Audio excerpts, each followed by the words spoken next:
ভয় মানে আগে যেমন স্কুলে এসে নর্মালি ক্লাস করতে পারতাম, এখন ওইরকম হবে না। ওখানে দেখতাম বাচ্চারা খেলাধুলা করতো, দোলনায় করতো, কিন্তু এখন তো আর ওইরকম নাই।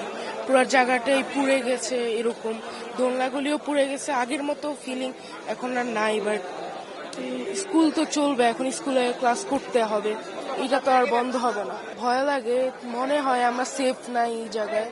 বাট এখন কি করার, আমাদের তো ক্লাস করতে হবে, পড়াশোনা করা ছাড়া তো আর থাকতে পারবো না। আসলে খারাপ লাগতেছে, আমাদের ছোট ছোট ভাই বোনরা ছিল, ওদের জন্য সবাই দোয়া করবেন আপনারা। ওরা একটু ভয় আছে, এই দুর্ঘটনা ঘটার পরে এটা আনএক্সপেক্টেড ছিল। অ্যাকচুয়ালি দুর্ঘটনার আগে আমাদের ক্যাম্পাস প্রফুল্ল ছিল বা সবাই অনেক একটা কমফোর্ট জোনে ছিল। বাট এখন যখন সবাই স্কুলে আবার আসছে, সবার আবার সেই মেমোরিগুলো আবার মনে পড়ছে বা সবাই হয়তো তার ভাই বোনদেরকে মিস করছে। সবাই যাতে তাদের প্যারেন্টসদের জন্য দোয়া করে এবং যারা মারা গিয়েছে তাদের জন্য দোয়া করে। অ্যান্ড মেহেরিন মিসের জন্য অ্যাকচুয়ালি বেশি দোয়া করা উচিত, কারণ উনি টিচারদের আইডল।